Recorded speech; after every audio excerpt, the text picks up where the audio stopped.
ஆனால் புஷி ஆனந்த் ஒரு அரசியல் அனுபவம் கொண்டவர். ஆனால் அவர் மேடைகளில் பேசுகின்ற பொழுது அந்த அனுபவம் வெளிப்படுற மாதிரி தெரியும். விஜயனுடைய கட்சியுடன் சீமான் நாம் தமிழர் கட்சி இணையுமானால் அது மிகப்பெரிய ஒரு பலமாக பார்த்திருக்கோம். ஆனால் சீமான் பேசுகின்ற அதே நேரம் தமிழக தொப்புள் கொடி உறவுகளாக நாங்கள் கூறுகின்றதும் அந்த அடிப்படையில் தான் தமிழகத்திலிருந்து இந்தியாவை நோக்கி எங்களுடைய நகர்வுகள் இருக்க வேண்டும்.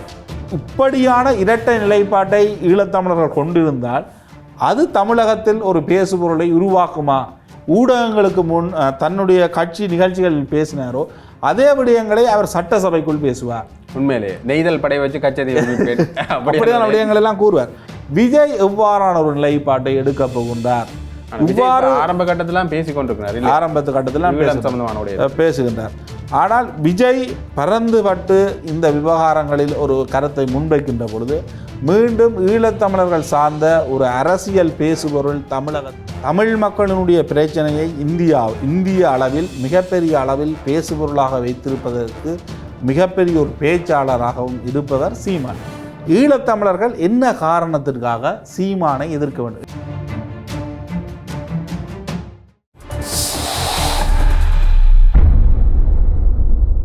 வணக்கம். த ஒப்பீனியன் எந்த சமரசம் இல்லாத 360 பாகையில் நோக்கு.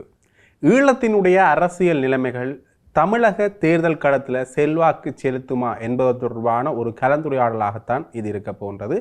எங்களோடு ஊடகவியலாளர் பிரஸ்ன இணைந்திருக்கிறார். வணக்கம் பிரஸ்ன. வணக்கம். வணக்கம். இந்த விடயம் தொடர்பாகத்தான் நாங்கள் ஆராய்ச்சி பண்ணுறோம். ஈழத்து அரசியல் தொடர்பான நிலைப்பாட்டில் பல இடங்கள்லையும் வெளிப்படுத்தி கொண்டிருக்கின்றார்கள் இந்த அரசியல் நிலவரங்களில் இருக்கிற பிரதான கட்சியினர். குறிப்பாக இந்த பிரதான கட்சியினர் என்று எடுத்துக்கொள்கின்ற பொழுது திமுக கூட்டணியினர், அதிமுக கூட்டணியினர், நாம் தமிழர் கட்சி, தமிழக வெற்றி கழகம்.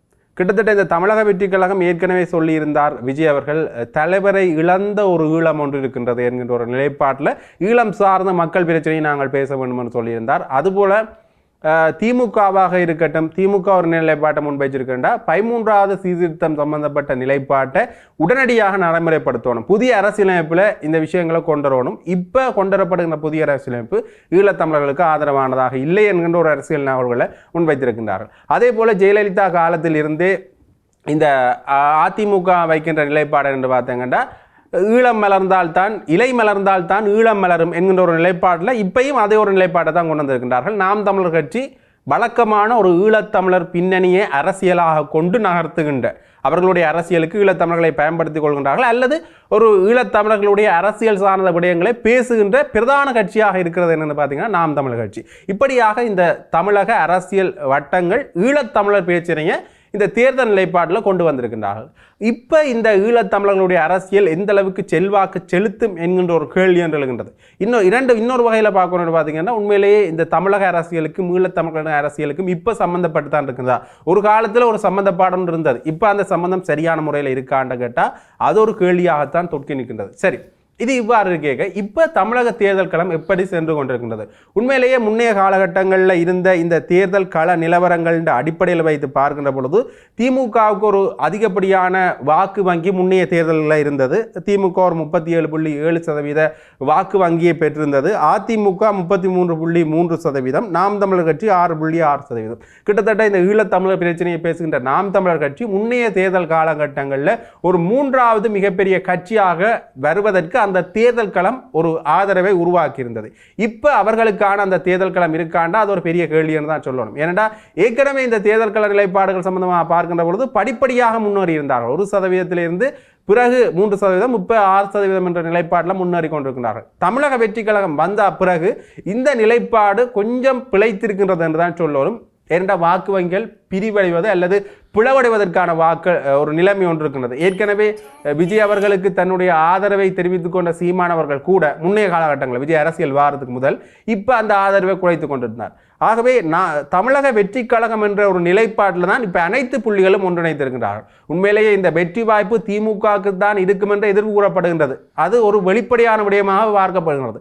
எது எவ்வாறாக இருந்தாலும் கூட தமிழக வெற்றி கழகம் ஒரு அரசியல் ரீதியாக முன்னேறுவதற்கு தடை எதென்று பார்க்கின்ற பொழுது அனைவருமே ஒன்றிணைத்திருக்கின்றார்கள். தமிழக வெற்றி கழகத்துக்கு எதிராக அனைத்து தரப்பினருமே ஒன்றிணைந்ததை பார்க்கக்கூடிய மாதிரி இருக்கு. இது தொடர்பாக நீங்கள் என்ன நினைக்கின்றீர்கள்? பிரச்சனை தமிழக தேர்தலில் மிகப்பெரிய அளவு தற்பொழுது கூட்டணிகள், அதே நேரம் ஆசன பங்கீடுகள் தற்பொழுது இடம்பெற்று வருகின்றது. தங்களுடைய தேர்தல் விஞ்ஞாபனங்களையும் முன்வைக்கின்றார்கள். ஆனால் இந்த தேர்தல் விஞ்ஞாபனங்களில் ஈழத்தமிழர்களுடைய பிரச்சனை எந்தளவு தூரம் பேசுபொருளாக இருக்க போகின்றது, இங்கிருக்கின்ற தமிழர்கள் அல்லது தமிழ் கட்சிகளை பொறுத்த வரைக்கும் தமிழ் தேசிய மக்கள் முன்னணியினர் தமிழ்நாட்டுக்கு சென்று அனைத்து கட்சிகளுடனும் ஒரு பேச்சுவார்த்தையில் ஈடுபட்டிருந்தார்கள். தங்களுடைய பிரச்சனைகள் தொடர்பில் ஒரு தெளிவுபடுத்தல்களை எல்லா கட்சிகளுக்கும் ஏற்படுத்தியிருந்தார்கள். அதனுடைய விளைவாக தமிழக முதலமைச்சராக இருக்கின்ற ஸ்டாலின் இந்திய பிரதமருக்கு ஒரு கடிதம் ஒன்றை அனுப்பியிருந்தார். இங்கிருக்கின்ற மக்களினுடைய பிரச்சனைக்கு ஒரு அரசியல் தீர்வு வேண்டும் என்ற அடிப்படையில் அவர்களுடைய கடிதம் இருந்திருந்தது. ஆகவே இவர்கள் ஈழத்தமிழர்கள் சார்பில் இங்கிருந்து ஒரு தரப்பு சென்று அங்கு ஒரு பேச்சுவார்த்தை அல்லது சந்திப்புகளை நடத்தியதன் விளைவு தமிழக முதலமைச்சர் பாரத பிரதமருக்கு ஒரு கடிதத்தை அனுப்பியிருக்கின்றார். அந்த விடயத்துடன் ஈழத்தமிழர்களுடைய அரசியல் சார்ந்த பிரச்சனை தமிழகத்திலிருந்து விலகாமல் தொடர்ந்தும் தமிழக பிரச்சனைகளுடன் ஒரு ஒன்றிணைந்த பிரச்சனையாக இது பேசப்பட வேண்டும். தமிழக தேர்தல்களில் இருக்கின்ற மிக முக்கியமான பிரச்சனைகளினுள் ஏதாவது ஒரு பிரச்சனையாக இந்த தமிழ் மக்களுடைய பிரச்சனை சார்ந்த விடயமும் தொடர்ச்சியான பேசுபொருளாக இருக்கின்ற பொழுது அது இந்தியாவினுடைய வெளியுறவு கொள்கையில் தாக்கம் செலுத்தக்கூடிய ஒரு விடயமாக இருக்கும். ஆகவே 8 கோடி மக்களினுடைய ஆதரவை பெற வேண்டிய இந்திய தேசிய ரீதியிலான கட்சி ஒன்று தமிழ் மக்கள் சார்பாக அல்லது தமிழகம் சார்பாக இலங்கை தமிழ் மக்களினுடைய பிரச்சனையை கரிசனை கொள்ள வேண்டிய தேவை இருக்கின்றது.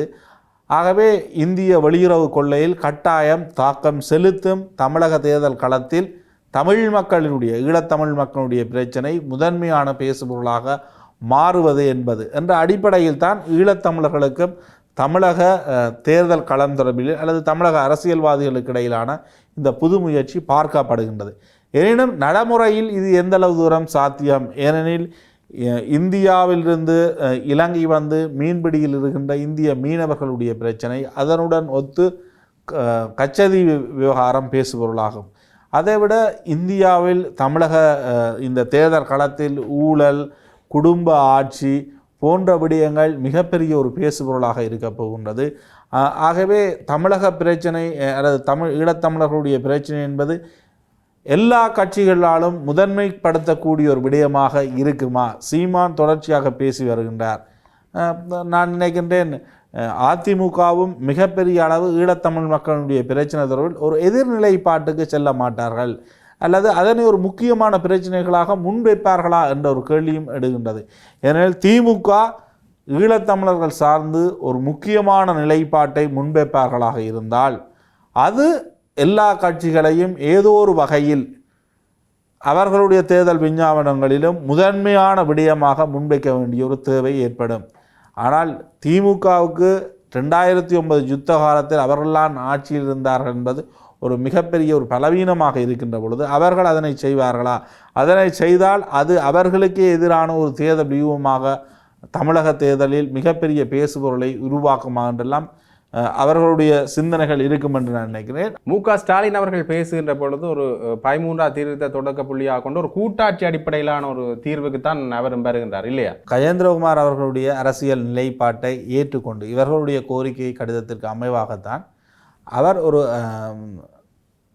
அரசியல் அதாவது இந்த நாட்டினுடைய பன்முகத்தன்மையை பாதுகாத்து அதற்கேற்ற போன்று ஒரு கூட்டாட்சி அடிப்படையிலான தீர்வொன்றுக்கு இந்திய பிரதமருக்கு அனுப்பிய கடிதத்தில் இந்தியா அதனை இலங்கைக்கு வலியுறுத்த வேண்டும், இலங்கைக்கு ஒரு அழுத்தம் கொடுக்க வேண்டும் என்ற அடிப்படையில் மு.க.ஸ்டாலினுடைய கடிதம் இருந்தது. அந்த கடிதத்தினை தமிழக அரசியலில் யாரும் எதிர்க்கப் போவது கிடையாது.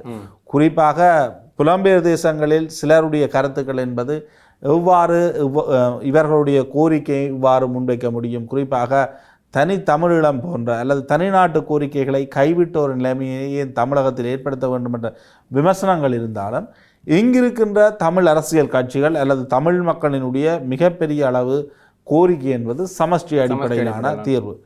அதனையும் கடந்த ஒரு பன்முக தன்மையை பேணக்கூடிய அரசியல் அமைப்பை இலங்கையில் கூட்டாட்சி அடிப்படையில் ஏற்படுத்த வேண்டும் என்பதுதான் ஸ்டாலினுடைய கோரிக்கை கடிதமாக இருக்கின்றது. ஆகவே இதற்கு எதிர்ப்பு என்பது கிடையாது. இதனை இங்கிருக்கின்ற தமிழ் மக்கள் ஒரு காலத்திலும் எதிர்க்கப் போவது கிடையாது. அதே நேரம் இனி இதனை எதிர்த்து தமிழகத்தில் அரசியல் செய்கின்ற எந்த தரப்புகளும் ஒரு கோரிக்கை முன்வைப்பதாக இருந்தால், குறிப்பாக இது காங்கிரசுடன் இணைந்திருக்கின்ற திமுக இவ்வாறான ஒரு கருத்தை முன்வைத்திருக்கின்ற பொழுது இதனையும் தாண்டி ஒரு கோரிக்கையை வைக்க வேண்டுமென்றால் தமிழ் மக்களுக்கு தனிநாடு தான் தீர்வென்ற ஒரு நிலைப்பாட்டை அதிமுக எடுக்க வேண்டும். ஆகவே அதிமுகவுடன் கூட்டணியில் இருக்கின்றது தான் தற்பொழுது மத்திய அரசாங்கத்தில் இருக்கின்ற பாஜக. ஆகவே அவ்வாறான நிலைப்பாட்டை அவர்கள் வெளிப்படுத்த ஏற்றுக்கொள்ளாது. இதே நிலைப்பாட்டான உப்பான கருத்தை அவர்கள் தெரிவித்துவிட்டு திமுக மீது விமர்சனங்களை முன்வைக்கலாம். 2009ஆம் ஆண்டு யுத்தம் இடம்பெறுகின்ற பொழுது யார் தமிழகத்தில் ஆட்சியில் இருந்தார்கள், மத்தியில் யார் ஆட்சியில் இருந்தார்கள், அல்லது இங்கிருக்கின்ற தமிழ் மக்களுக்கு அழிவுக்கு யார் காரணம் போன்றவற்றை பேசலாம். ஆனால் சீமானுடைய நிலைப்பாடு என்பது அது ஒரு தனி நாடாக இருக்க வேண்டும் என்ற அடிப்படையில் அவருடைய கருத்துக்கள் இருக்கின்றது. விஜய் எவ்வாறான ஒரு நிலைப்பாட்டை எடுக்கப் போகின்றார்? ஆரம்ப கட்டத்திலாம் பேசுகின்றார். ஆனால் விஜய் பறந்துபட்டு இந்த விவகாரங்களில் ஒரு கருத்தை முன்வைக்கின்ற பொழுது மீண்டும் ஈழத்தமிழர்கள் சார்ந்த ஒரு அரசியல் பேசுபொருள் தமிழகத்தில் ஏற்படும். அது ஏதோ ஒரு வகையில் வாக்களிப்பில் செல்வாக்கு செலுத்துகின்ற ஒரு காரணியாக மாறுகின்ற பொழுது இந்தியா ஏதோ ஒரு வகையில் இந்திய வெளியுறவு கொள்கையில் ஒரு மாற்றத்தை ஏற்படுத்த வேண்டும். 8 கோடி தமிழ் மக்களும் தமிழ் மக்களினுடைய பிரச்சனை சார்ந்து எங்களுக்கு பலமாக இருக்கின்ற பொழுது அது 140 கோடிக்கு மேற்பட்ட மக்களை கொண்ட உலகத்தின் மிகப்பெரிய மக்கள் தொகை கொண்ட இந்தியாவினுடைய வெளியுறவு கொள்கையில் செல்வாக்கு செலுத்தும் என்பதால் இங்கிருக்கின்ற மக்களினுடைய நம்பிக்கை. தமிழக தொப்புள் கொடி உறவுகளாக நாங்கள் கூறுகின்றதும் அந்த அடிப்படையில் தான். தமிழகத்திலிருந்து இந்தியாவை நோக்கி எங்களுடைய நகர்வுகள் இருக்க வேண்டும். நாங்கள் டில்லியிலிருந்து தமிழகத்தை நோக்கிய நகர்வுகள் இருக்கக்கூடாது என்பது.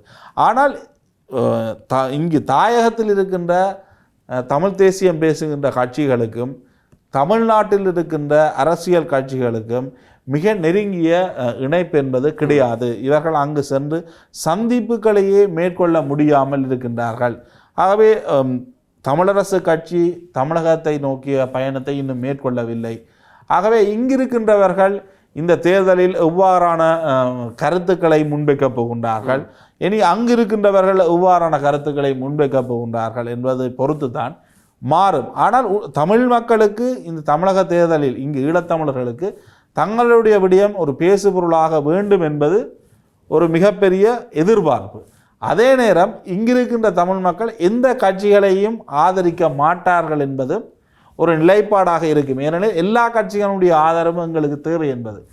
ஆனால் இந்த இப்படியான இரட்டை நிலைப்பாட்டை ஈழத்தமிழர்கள் கொண்டிருந்தால் அது தமிழகத்தில் ஒரு பேசுபொருளை உருவாக்குமா? ஏன்னா நாங்கள் எந்த கட்சியையும் ஆதரிக்க மாட்டோம், ஆனால் எங்களுக்காக எல்லாரும் கதை கொண்டக்க இது ஒரு அரசியல் ரீதியில் ஒரு வெற்றியை அளிக்கக்கூடிய ஒரு வியூகமா? பெரும்பாலும் எல்லா கட்சியுமே தான் விமர்சனங்கள் அதிகமாக வைக்கிறத முன்வைக்கக்கூடிய மாதிரி இருக்கு இல்லையா? எல்லாரும் விமர்சனம் வைப்பார்கள். ஆனால் விமர்சனம் வைக்கின்ற பொழுது ஏதோ ஒரு வகையில் ஒரு தரப்பு இதனை கையில் எடுத்துக்கின்ற பொழுது வெற்றி அடைகின்றதில் அல்லது சரியான போட்டி இருக்கின்ற தரப்புகளில் ஒரு தரப்பு இதனை கையில் எடுத்தால் கட்டாயம் ஏதோ ஒரு தரப்பு தேவை எங்களுக்கு என்ற நிலைப்பாடு நாங்கள் வரணும், நாங்களும் பெறணும். இல்லையண்டா 2 தரப்பும் தேவைன்னு சொன்னா 2 தரப்பும் அதையே ஒரு பெரிய பேசுபொருளாக போறாங்க என்ற ஒரு நிலை இருக்கும் இல்ல. ஆகவே ஒரு அடுத்த கட்டம் நோக்கிய நகர்வுகள் கொஞ்சம் நாங்கள் யோசிச்சு முடிவெடுக்கணும் இனி. ஆனா இந்த ஈழத்தமிழர்கள் சார்ந்து பேசக்கூடிய கட்சிகள் தொடர்பான நிலைப்பாடும் கொஞ்சம் இலங்கை மட்டத்தில் பார்க்க கொஞ்சம் வித்தியாசமா இருக்கு இல்லையா? இலங்கை இந்த குறிப்பாக நாம் தமிழர் கட்சி தொடர்பான விமர்சனங்கள் பல இடந்திருக்கின்றன. ஈழத்தமிழர்களை வச்சு தான் தொடர்ந்து அரசியல் செய்து கொண்டிருக்கின்றார்கள் என்ற விமர்சனம். ஆனால் சீமான் ஈழத்தமிழர்களுக்காக மிக அதிக அளவு பேசுகின்றார். தமிழ் மக்களினுடைய பிரச்சனையை இந்திய அளவில் மிகப்பெரிய அளவில் பேசுபொருளாக வைத்திருப்பதற்கு மிகப்பெரிய ஒரு பேச்சாளராகவும் இருப்பவர் சீமான். ஈழத்தமிழர்கள் என்ன காரணத்திற்காக சீமானை எதிர்க்க வேண்டும்? எங்களுக்கு ஆதரவாக தமிழகத்திலும் இந்திய அளவிலும் பேசுகின்ற ஒரு கட்சியை அல்லது கட்சியினுடைய தலைவரை என்ன காரணத்திற்காக ஈழத்தமிழர்கள் திரள் நிதி சார்ந்துதான் இந்த கட்சி உருவாக்க வெறுட்டியோ அடிச்சோ அந்த காசை வாங்கலே அவர் இப்படியான ஒரு அரசியலை செய்கிறார் என்று தெரிஞ்சு அந்த பணத்தை கொடுக்கிறவர்கள், அது கொடுக்கிறவர்களுடைய பிரச்சனை. அதே பணத்தை இங்க யுத்தத்தால் பாதிக்கப்பட்டவர்கள் அல்லது வறுமையால் பாதிக்கப்பட்டவர்களுக்கு கொடுக்கலாமே. அதே நாங்கள் அப்படி கொடுத்தா கூட ஈழத்தமிழர்களுக்காக தமிழகத்தில் பேசுகிறதுக்கு இன்னும் ஒரு நாட்டில் பேசி ஒரு நாளைக்கு அதிகாரத்திலேயோ ஒரு பங்காளியோ வரக்கூடிய ஒரு கட்சி இருக்கிறதுக்கு ஈழத்தமிழர்கள் ஓரளவு செலவு செய்கிறதுலேயும் தப்பில்லை தானே. ஆனால் உண்மையிலேயே ஒரு பேசு பொருளுக்கு சீமான் தேவை இல்லையா? இப்போ ஈழத்தமிழர்களுக்கென்று ஒரு வெளிநாட்டு கொள்கை இருந்தால் அந்த வெளிநாட்டு கொள்கையை எல்லா நாடுகளிலும் கொண்டு செல்வதற்கு ஒரு பெறுமதி ஒன்று இருக்கும். அதுக்கான ஒரு பொருட்செலவு என்பது இருக்குது. ஆகவே அந்த பொருட்செலவை தானே அவர்கள் சீமானுக்கு கொடுத்தாலும் கொடுக்க போகின்றது. ஆனால் அதே நிலைப்பாட்டை விஜய் அவர்கள் அந்த அளவுக்கு எடுப்பாரா இல்லைன்னு தான் சொல்லணும். விஜயனுடைய மனைவி ஒரு இலங்கையை சேர்ந்தவர். ஆகவே விஜய் சில வேளையில் இந்த தேர்தலில் தான் திருமணம் முடித்ததுக்கு காரணமே ஈழத்தமிழர்கள் மீது கொண்ட அன்புதான் என்றும் கூறலாம். அதே நேரம் அவர் ஈழத்தமிழர்களுக்கு எதிரான ஒரு நிலைப்பாட்டை எடுக்க வேண்டிய அவசியம் கிடையாது. எதிராக எடுக்க மாட்டார். ஆனால் பெருமெடுப்பில் பேச மாட்டார். இப்போ திமுகவோ அதிமுகவோ ஈழத்தமிழர் நிலைப்பாட்டை பெருமெடுப்பில் பேசுறதில்லை. நான் தமிழரை விட பேசுறது ஏன்னா அவர் ஆட்சி அதிகாரத்தில் இருக்கின்ற பொழுது அது இந்திய ஒருமைப்பாட்டுக்கு எதிராக பேசக்கூடாது. அதே நிலைப்பாட்டை விஜய் அவர்கள் எடுப்பார் இல்ல. விஜய் தற்பொழுது ஈழத்தமிழர்களுடைய விடயத்தை அதிக அளவு பேசி அதன் மூலம் வாக்குகளை சேகரிக்கக்கூடிய ஒரு சூழ்நிலை இருக்குமானால் அவருக்கு தான் இன்னும் சிறப்பான சந்தர்ப்பம். ஏனென்றால் அவர் இதுவரை ஆட்சியில் இருக்கல. இப்போ அதிமுக சொல்லிலா ஈழத்தமிழர்களுக்காக நாங்கள் என்ன செய்தோம்டா அவர்கள் ஏற்கனவே சட்டசபையில் நிறைவேற்றிய தீர்மானங்கள், பொது வாக்கெடுப்புக்கு ஒரு தீர்மானம் நிறைவேற்றியிருக்கின்றார்கள். அப்படியான விடயங்களை கூற முடியும். அதே நேரம் திமுக கூறுவதில் பல நெருக்கடிகள் இருக்கின்றன. எனினும் அவர்கள் சில விடயங்களை முன்வைப்பார்கள். சீமான் தொடர்ச்சியாக தான் வந்தா செய்வேன் சொல்வார். இவர் சொல்வார் நான் வந்தா இதை செய்வேன், நேரடியாக ஒரு அழுத்தத்தை வழங்குவேன் என்று. அதே நேரம் இவர் 3 பேர் மேலேயும் விமர்சனம் வைக்கக்கூடிய சூழலும் விஜய்க்கு ஒரு வாய்ப்பாக இருக்கலாம். இவ்வளவு காலம் செய்யலை எதுவுமே என்ற ஒரு விமர்சனத்தை முன்வைக்கலாம். இன்னொரு வகையில் நாங்கள் இதை பார்க்க இந்த திமுகக்குள்ள இருக்கிற கூட்டணிகள் மிகப்பெரிய சிக்கலை இப்போ ஏற்படுத்துகிற ஒரு சூழ்நிலை இருக்கு. முன்னைய காலகட்டங்களிலே இந்த கூட்டணி பிரச்சனை இருந்தது, கலைஞர் காலகட்டத்திலையும் இருந்தது. ஆனால் கலைஞர் வெகு சூசகமாக சமாளிச்சுட்டார். ஆனால் இப்போ ஸ்டாலின் நிலைப்பாடை வச்சு பார்க்கின்ற பொழுது விடுதலை சிறுத்தைகள் கட்சி வெளியில் வந்து நாங்கள் பேசி தீர்த்து கொண்டோம் என்று சொல்லியிருந்தாலும் கூட உள்ளுக்கு ஒரு முரண் இருக்கிறது. மக்கள் நீதி மையமும் ஒரு முரண்பட்ட நிலைமையில் இருக்கிறத பார்க்கக்கூடிய மாதிரி இருக்கிறது. காரணம் என்று பார்த்தீங்கன்னா தொகுதி பிரிப்பில் கொஞ்சம் பிரச்சனை வந்துட்டு அது வந்து இப்போ புதுச்சேரியில் வந்து தனித்து இயங்குகின்றது விடுதலை சிறுத்தைகள் கட்சி. அதே மாதிரி மக்கள் நீதி மையம் தேர்தலிலிருந்து முற்றாக விலகிட்டு நிபந்தனையற்ற ஒரு ஆதரவை நாங்கள் திமுக கொடுப்போம் உண்டு. ஆனால் இவர்கள் பேசுகின்ற பொழுது என்ன விஷயத்தை சொல்கின்றார்கள், நாங்கள் தனியாக எங்களுடைய சின்னத்தில் கேட்கின்றோம், டோர்ச் லைட் சின்னத்திலேயோ அல்லது விடுதலை சிறுத்தைகள் கட்சி தங்களுடைய சின்னத்திலே கேட்கின்ற என்று சொல்கின்றார்கள். அப்போ இந்த நிலைப்பாட்டை வச்சு பார்க்கின்ற பொழுது அவர்களுடைய சின்னத்தில் அது கேட்கின்ற பொழுது கிட்டத்தட்ட திமுகவுக்கான ஒரு சரியான ஆதரவை கொடுக்க இல்லையோ என்ற கேள்வி எழுது இல்லையா? ஆனால் திமுக பொறுத்த வரைக்கும் தற்பொழுது 5 வருஷம் ஆட்சியிலிருந்து திருப்பி அடுத்த முறை ஆட்சிக்கு வரப்போகுது. முதல் ஏற்கனவே ஒரு 20க்கு மேற்பட்ட கட்சிகள் இந்த கூட்டணி இருந்தது. இப்போ அதை விட 9-10 கட்சிகள் மக்கள் அமைப்புகள் மீண்டும் அதோடு இணைஞ்சு ஒரு பெரிய ஒரு கூட்டணியை அவர்கள் உருவாக்குகின்றார்கள். ஆகவே சில இடங்களில் ஆசனம் பங்கீடு ரீதியிலான பிரச்சனை வரும். சில வாக்கு வீதங்கள் சில தொகுதிகளில் சில பேருக்கு கணிசமான அளவில் இருக்கின்றதால அவர்களுக்கு கட்டாயம் அந்த தொகுதிகளை கொடுக்க வேண்டிய ஒரு தேவை இருக்குது. எப்படி என்றாலும் திமுக தொடர்ச்சியாக 2ஆம் தடவை ஆட்சியில் இருக்கணும் என்றதுக்காக சில விட்டு கொடுப்புகளை செய்கிறார்கள். அதே நேரம் திமுகவினுடைய தற்பொழுதைய அரசாங்கத்துக்கு மிகப்பெரிய அளவில் மக்களுடைய எதிர்ப்பு கிடையாது. ஆகவே எப்படியாவது இந்த தேர்தலில் தாங்கள் வெற்றி அடைந்து விடணும் என்று எதிர்ப்பு கிடையாதுன்றதை விட ஏன்டா அவர்களுடைய சூழ்நிலையிலும் சில பிரச்சனைகள், மகளிருக்கு பாதுகாப்பு இல்லை, நிறைய பிரச்சனைகள் அதில் வந்து. ஆனால் அது ஒரு சில குற்றங்கள் இந்திய லெவலில் பார்க்கின்ற போது தமிழகத்தில் மிகப்பெரிய மக்கள் ஆதரவை விட ஏனைய கட்சிகள் கொஞ்சம் நலிவடைந்து இருக்கிறது. அதுவும் ஒரு முக்கியமான காரணம். அது எல்லாத்தையும் வச்சு தான் நான் சொல்றேன். ஆனால் இப்போ அதிமுகவுக்கு யார் முதன்மையான ஒரு லீடர் என்றது அங்கே ஒரு கேள்வியாக இருக்கிறது. அதே நேரம் பாஜகவுடன் குறுகிய காலத்துக்குள் இணைந்து கொள்ளுகின்றார்கள். அவர்களிடம் இருக்கின்ற மிகப்பெரிய பலம் என்ன? ஏனென்று அவர்களிடமிருந்து பிரிந்து தான் திமுகவுக்கு செல்கின்றார்கள், விஜயந்த கட்சிக்கு வாக்கள் செல்கின்றார்கள். ஆகவே அவர்களிடம் மிகப்பெரிய பலமான ஒன்றும் கிடையாது. ஆனால் மத்திய அரசாங்கத்தினுடைய செல்வாக்கு என்பது அதிமுகவுக்கு இருக்க போகின்றது என்பது மட்டும் தெரிகின்றது. ஏன்னா அவர்களுடன் அந்த கூட்டணி இருக்கு. ஆனால் மத்திய அரசாங்கத்தினுடைய செல்வாக்கு தமிழ்நாட்டில் இருக்கான்ற ஒரு கேள்வி இருக்கா இல்லையா? என்ன பாஜக நிலைப்பாட்டை பார்க்க ஒரு மதச்சார்பான கட்சியாகத்தான் பாஜகவை எல்லாருமே பார்க்கணும். தமிழ்நாட்டில் ஒரு சாதிய ரீதியான கட்சியாகவும் இன்னொரு வகையில் பார்க்கணும். அப்போ தமிழ்நாட்டு மக்கள் இதற்கு ஒரு ஆதரவை தெரிவிப்பார்களா என்ற கேள்வி இருக்கு. அதனால்தான் திமுகவுக்கான வாய்ப்பு என்பது மிக அதிகமாக இருக்கின்றது. ஆனால் திமுகவினுடைய எதிர்ப்பு வாக்குகள் என்பது அதிமுக செல்வதற்குத்தான் வாய்ப்புகள் அதிகம். ஏனென்றால் அவர்கள் ஒரு ஆட்சியில் இருந்தவர்கள் என்ற அடிப்படை. இனி இந்த இருவருக்கும் இடையிலான போட்டியில் விஜயனுடைய வருகை அல்லது விஜயனுடைய வருகை என்பது தற்குறிகளுடைய வருகை என்ற அளவு கூட இந்திய லெவலில் மிகப்பெரிய ஒரு விமர்சனத்தை பெறுது. அவர்களுடைய செயற்பாடும் அரசியல் அனுபவம் என்பதனை ஒரு கேள்விக்குட்படுத்துகின்ற அரசியல் புரிதல் இல்லாத சில நபர்கள் என்று. ஆனால் அவர் என்ற விஜய் என்ற தனி மனிதனுக்கான மிகப்பெரிய கவன ஈர்ப்பு என்பது மிகப்பெரிய அளவில் இருக்கின்றது. எல்லா கட்சியினுடைய தொண்டர்களும் அவருடைய ரசிகர்களாக இருக்கின்றார்கள். ஆகவே அவருடைய வருகை என்பது மிகப்பெரிய அளவில் அரசியலில் ஒரு செல்வாக்கு செலுத்தக்கூடிய அந்த கரிஸ்மா என்பது அவருக்கு இருக்கின்றது. ஆனால் அதனை அந்த கட்சி எந்த அளவில் பயன்படுத்தும், அந்த கட்சிக்கு ஒரு 20 ஆசனம் கிடைக்கும். சில நேரம் முதல் தடவையிலேயே அவர்கள் எதிர்கட்சியாக வருவதற்கு கூடிய வாய்ப்பு இருக்கின்றது. ஆனால் விஜயனுடைய கட்சியுடன் சீமான் நாம் தமிழர் கட்சி இணையுமானால் அது மிகப்பெரிய ஒரு பலமாக பார்த்திருக்காங்க. சீமான் பேசுகின்ற அதே நேரம் விஜய் அதிமுக கூட்டணியுடன் இணைந்திருந்தால் அதிமுக கூட்டணி ஆட்சியை கைப்பற்றும் என்ற அளவுக்கு மிகப்பெரிய ஒரு செல்வாக்கு இருக்கின்றது. ஏனெனில் கட்சி கட்டமைப்பு என்பது அதிமுகவுக்கு இருக்கின்றது, பாஜகவுக்கு அதனை கடந்த ஒரு செல்வாக்கு நிலைமை என்று இருக்கின்றது மத்திய அரசாங்கம் என்ற அடிப்படை. விஜய்க்கு இருக்கின்ற இந்த மக்கள் ஆதரவு, இளைஞர்களுடைய ஆதரவு என்பது ஒருமிக்கின்ற பொழுது திமுகவுக்கு மிகப்பெரிய ஒரு சவாலாக மாறியிருப்பார்கள்.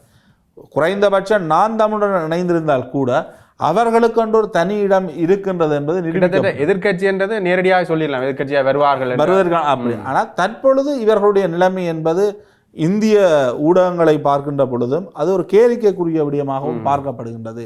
அதே நேரம் விஜய் மீது இனி வருகின்ற காலங்களில் எந்த அளவு தூரம் விமர்சனம் பெறப்போகின்றது என்பது ஒரு மிகப்பெரிய கேள்வி. கமலுக்கு வராத விமர்சனம் என்று கிடையாது. ஆனால் கமலை மக்கள் பார்க்கின்ற விதத்திற்கும் விஜயை பார்க்கின்ற விதம் என்பது ஒரு சகோதரன் பாணியில வச்சு பார்க்க எப்படி அந்த விமர்சனம். ஆனால் பெண்களுடைய ஆதரவு என்பது மிகப்பெரிய அளவில் விஜய்க்கு இருக்கின்றது. அதை குறைக்கிறதுக்காக இப்போ ஒரு சில நகர்வுகள், அந்த நகர்வுகள் வெற்றி அளிக்குமா, அந்த நகர்வுகள் நீ எப்படி வரப்போகணும். ஏற்கனவே நடிகைகளுடன் அவருடைய தொடர்பு என்பது மிகப்பெரிய அளவு ஒரு செல்வாக்கை செலுத்துகின்றது. அது தொடர்பிலான போட்டோக்கள், வீடியோ காட்சிகள் என்பன மிகப்பெரிய அளவு வைரலாகின்றது.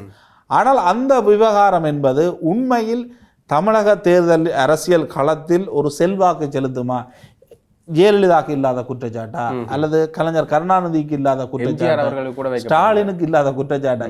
தற்பொழுது தமிழகத்தின் மிக முக்கியமாக இருக்கின்ற அரசியல் தலைவர்கள், இதற்கு முன்ன இருந்த அரசியல் தலைவர்கள் மீது இதே குற்றச்சாட்டுகள் இருந்திருக்கின்றன. அதனால் குற்றச்சாட்டுகள் இருந்தால் தான் வேற ஒரு முக்கியமான அரசியல் தலைவராக வருவார் என்று இல்லை, ஆனால் விமர்சனங்கள் இருந்திருக்கு. ஆனால் இந்த தமிழக இந்த தேர்தல் களம் என்பது இவருக்கு எப்படியான ஒரு வாய்ப்பை வழங்கப் போகின்றது என்பது பொறுத்திருந்து பார்க்க வேண்டியது. ஆனா விஜய், தமிழக வெற்றி கழகத்தினுடைய விஜய் அவர்கள் சேர்த்து கொண்ட ஆக்களும் கொஞ்சம் அரசியல் புரிதல் இல்லாதவர்களாக, மிகப்பெரிய அளவுக்கு அனுபவம் கொண்ட, மிகப்பெரிய ஒரு மக்கள் ஆதரவை கொண்ட அல்லது கட்சி கட்டமைப்பை கொண்டவர்கள் அவருடைய கட்சியில் ஒரு கூட்டணியாக சேரவில்லை. புசி ஆனந்த், ஆதவர்ஜுனா பேசுகிற சில கருத்துக்கள் கூட அடுத்த கட்டம் விஜய் ஒரு கீழ்நிலைக்கு தள்ளுற ஒரு கருத்துக்களாகத்தான் இருக்கிறார். அடுத்த கட்டம் நகர விடாமல் தடுக்க. புசி ஆனந்த் ஒரு அரசியல் அனுபவம் கொண்டவர். ஆனால் அவர் மேடைகளில் பேசுகின்ற பொழுது அந்த அனுபவம் வெளிப்படுற மாதிரி தெரியல இல்லையா? ஆனால் அவர் ஒரு சிறந்த செயற்பாட்டாளராக இருக்கின்றார். ஒரு விஜய்க்கு ஒரு நல்ல தூணாக நின்று பல்வேறு களங்களில் செயற்படுகின்றார். மிகப்பெரிய நிகழ்வுகளை எல்லாம் ஒழுங்குபடுத்துகின்றார்கள், அவருடைய மாநாடுகளாக இருக்கலாம். ஆனால் இது ஒரு திரைப்படத்திலிருந்து வருகின்ற போன்ற ஒரு மிகப்பெரிய ஒரு ஊடக ரீதியிலான கவனிப்பை பெற்றாலும் மக்களுடைய கவனிப்பும் விஜய்க்கு ஆதரவாக இருக்கின்றது தமிழக ஊடகங்களை பார்க்கின்ற பொழுது. ஆனால் அது எந்த அளவு தூரம் வாக்காக மாறும் என்பதுதான் கேள்வி. ஆனால் ஒரு பக்கத்தில் நகைச்சுவையாக பார்க்கின்றார்கள் இல்லையா, நகைச்சுவையாக காண்பிக்கப்படுகின்ற இதுதான் ஒரு காலத்தில் விஜயகாந்த் அவர்கள் மிகப்பெரிய அளவு வாக்கு வங்கி சரிவுக்கு காரணமாக இருந்தது இல்லையா? அந்த விடயத்தை இப்ப விஜய்க்கு பயன்படுத்தி கொண்டிருக்கிறார். கிட்டத்தட்ட இது திமுகவினுடைய ஒரு ஊடக அரசியலாக கூட இருக்கலாம். ஆனால் விஜயகாந்த் ஊடகங்களை கையாண்டார். அனைத்து விமான நிலையங்களையும் அங்கு சென்றாலும் அவர் ஊடகத்துடன் நேரடியாக பேசுவார். விஜய் இதுவரைக்கும் ஊடகத்தை நேரடியாக கையாளவில்லை. ஆகவே விஜய் மீதான விமர்சனம் என்பது அவர் மக்களிடையில் பேசுகின்ற அந்த பேச்சை வைத்து தான் சில விமர்சனங்கள் இருக்கின்றதை தவிர அடுத்த அவர் ஒரு கொள்கை பிடிப்புவாதியாகவும் இதுவரை தென்படவில்லை. அவருடைய அவர் திராவிடம் தமிழ் தேசியம் தன் 2 கண்கள் போன்ற விடயத்தை முன்வைக்கிறார். அதே நேரம் அவர் எவ்வாறு அவருடன் இணைந்திருக்கின்றவர்களை வைத்துக்கொண்டு இந்த ஊழலற்ற ஆட்சியை மேற்கொள்ளப் போகின்றார் என்பது ஒரு கேள்வி. அதே நேரம் அவர் அப்படியான ஒரு ஆட்சி பீடத்திற்கு வந்துவிட்டால் நிலைமைகள் எப்படி மாறும்? ஆனால் இந்தியாவில் பார்த்தீங்கன்னா நடிகர்கள் அல்லது புதிதாக அரசியலுக்கு வந்தவர்கள் எல்லாம் மிக குறுகிய காலத்துக்குள் ஆட்சி பீடத்துக்கு வந்திருக்கின்றார்கள். பவன் கல்யாண் எல்லாம் இன்றைக்கு உதவி முதலமைச்சராக இருக்கின்றார். அப்படியான நிலைமைகள் இருக்கின்றது. அவருடன் இணைந்துதான் பாஜகவுக்கான கூட்டணி பேசப்பட்டதாக எல்லாம் பேசப்பட்டது. எனினும் பவன் கல்யாண் அதனை மறுத்துவிட்டார். ஆகவே தற்பொழுது சீமானுடைய நிலைமை என்பது, சீமான் எவ்வாறும் இந்த முறை சீமானுடைய கட்சியை சார்ந்தவர்கள் அல்லது சீமான் குறைந்தபட்சம் சட்டசபைக்கு தெரிவாவார் என்பது மிகப்பெரிய அளவில் பேசப்படுகின்றது. இந்த முறையுமே தெரிவு செய்யப்பட வேண்டும் என்ற எதிர்பார்ப்பும் பலருக்கு இருக்கின்றது. தெரிவு செய்யப்படவில்லை என்றால் மிகப்பெரிய அளவிலான ஒரு நம்பிக்கை இழப்பொண்டு ஏற்படும். ஆனால் அவருக்கு ஒரு மிகப்பெரிய நாம் தமிழருக்கு மிகப்பெரிய ஒரு வாக்கு வங்கி, 8 வீதத்துக்கு மேற்பட்ட வாக்கு வங்கி இருக்கின்றது. ஆனால் அந்த வாக்கு வங்கி என்பது ஒரு தொகுதியில் அவர் வெற்றியடைவதற்கு அல்லது ஒரு தரப்பு வெற்றியடைவதற்கு வாய்ப்பாக இருப்பாரா? ஆனால் வெற்றியில் செல்வாக்கு செலுத்த போகின்றார். எல்லா இடமும் அவங்களோட வேட்பாளர்கள் இருப்பார்கள். 1000, 2000, 3000 போட், 5000 போட், 10,000 போட்டில் வெற்றி அடைகின்ற சூழலை அவர்கள் தலைகளாக மாற்றுவார்கள். அந்த வேலையை அவர்கள் கட்டாயம் செய்வார்கள். விஜயனுடைய கட்சிக்காரரும் அதை கட்டாயம் மேற்கொள்ள போகின்றார்கள். ஆகவே அங்கத்திய நிலைமைகள் மாறும். அது யாருக்கு சாதகமாக மாறும்? அதே நேரம் சீமான் குறைந்தபட்சம் சட்டசபையில் இருந்தால் விஜயகாந்த் எவ்வாறு ஜெயலலிதா முதலமைச்சராக இருக்கின்ற பொழுது எதிர்க்கட்சி தலைவராக இருந்து பேசிய விடயங்கள் இன்று வரை சமூக வலைதளங்களில் கொண்டாடப்படுகின்றதோ, வைரல் வீடியோக்களாக இருக்கின்றதோ, அதற்கு நிகராக ஒரு பஞ்சமற்ற நிலைமை என்பது வைரல் வீடியோக்கு பஞ்சம் கட்டாயம் சட்டசபையில சீமானுடைய பேச்சுக்கள் இருக்கு. உண்மையிலே சீமானுடைய சட்டசபை பேச்சுக்களை பார்க்கறதுக்கு ஆதரவாக இருக்கு. ஏற்கனவே விடுதலை சிறுத்தைகள் கட்சியினுடைய தலைவருடைய சட்டசபை பேச்சுக்களை பார்க்கறதுக்கு ஆர்வமா இருந்தேன். ஆனா அந்த அளவுக்கு இல்லை. ஆனா இப்ப அதே பேருக்கு சீமானுக்கு வந்திருக்கின்றது. கமலஹாசன் அவர்கள் கூட அண்மையில சட்டசபையில பேசுறதுக்கு தயங்கினதை பார்த்திருந்தீங்க இல்லையா? இந்திய நாடாளுமன்றத்தில் பேசுகின்ற பொழுது கொஞ்சம் ஒரு தயக்கம் ஒன்று இருந்தது. அதே மாதிரியான ஒரு நிலைப்பாடு இனி சீமான் வந்தா வராது. சீமானுடைய பேச்சுக்கள் என்பது அவ்வாறான வைரலாகாது. அரசனுடைய திட்டங்களை விமர்சிக்கின்ற பொழுது அவருடைய பேச்சாற்றல் என்பது பார்க்கின்றவர்களை மிகப்பெரிய அளவு ஒரு கவனத்தை ஈர்த்து அதே நேரம் ஒரு நகைச்சுவையாகவும் அந்த விஷயத்தை சொல்லிட்டு போவார். ஆகவே சட்ட சபையில் கொண்டு வரப்படுகின்ற புதிய திட்டங்கள், அங்கு எழுப்பப்படுகின்ற கேள்விகள், அங்கு அமைச்சர்களுக்கு அல்லது முதலமைச்சருக்கு முன்னுரிமை கொடுக்கின்ற தான் சபாநாயகருடைய செயற்பாடாக இருக்கும். அவைத்தலைவருடைய அவ்வாறான செயற்பாடுகளில் சீமான் எவ்வாறு குறுக்கீடு செய்வார்? அந்த லெவல்ல மிகப்பெரிய அளவு ஒரு பேசுபொருள். நேரங்களில் மத்திய அரசிட கேட்க வேண்டிய கேள்வி எல்லாத்தையும் மாநில அரசிட கேட்க. ஏற்கனவே தமிழகத்துல மத்திய அரசாங்கம் சில விடயங்களை செய்வதில்லை, நிதி ஒதுக்கீடு செய்வதில்லை. அவ்வாறான விடயங்களை மாநில அரசுகள் கூறுவதுண்டு. அந்த நேரத்தில் மாநிலங்கள் தான் மத்திக்கு நிதியை கொடுக்குறது என்ற ஒரு பிரச்சனை இருக்கு. அதை கொடுக்காத, ஆளுநரை சுத்தி பொலிசை போடு, ஆளுநர் அலுவலகத்தை முடாக்கு, இப்படியான விஷயங்களை அவர் எவ்வாறு ஊடகங்களுக்கு முன் தன்னுடைய கட்சி நிகழ்ச்சிகளில் பேசினாரோ அதே விடயங்களை அவர் சட்டசபைக்குள் பேசுவார். உண்மையிலே நெய்தல் படை வச்சு கச்சேரி அப்படியான விடயங்கள் எல்லாம் கூறுவார். ஆனால் தற்பொழுது சிலர் இந்தியாவில் கூட மீனவர்களுடைய பிரச்சனைக்கு கச்சதீவு மீட்பு என்பது எந்த விதத்திலும் துணை போகாது என்பதனை வெளிப்படையாக பேசுகின்றார்கள். காங்கிரஸ் நாடாளுமன்ற உறுப்பினர் கார்த்திக் சிதம்பரத்தினுடைய கருத்து என்பது கச்சதீவு மீட்பு என்பதும் இந்திய எல்லை தாண்டிய மீனவர்களுடைய பிரச்சனை என்பதும் வேறு வேறாகும். இது ஏற்கனவே ஈழத்தில் பேசப்பட்ட விடயம். ஈழத்தில் பேசப்பட்டாலும் ஈழத்திலிருந்து தமிழகத்துக்கு செல்ற அரசியல்வாதிகள் கூட அங்க வச்சு அந்த பிரச்சனை அந்த இடத்துல அமைதியா இருந்து தான் பாருங்க. அதோட அந்த தெளிவு என்பது தமிழகத்திலே கிடையாது. கச்சதீவை மீட்டுன்றா எல்லை தாண்டி வர மீனவர்கள்ட்ட பிரச்சனை வந்து முடிஞ்சிடும் என்று தமிழகத்தில் நம்பப்படுகின்றது. ஆனால் உண்மையான நிலவரம் என்பது என்ன?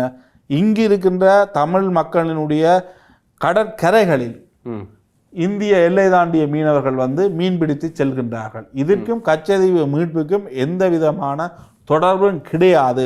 ஆனால் மத்திய வெளியுறவுத்துறை அமைச்சர் ஜெயசங்கர் கூட கச்சதீவு மீட்பு விடயம் அல்லது அது பேசப்படுகின்ற பொழுது அவ்வாறான ஒரு தெளிவை இந்திய லெவலில் அல்லது மாநில லெவலில் யாரும் கூறுவது கிடையாது.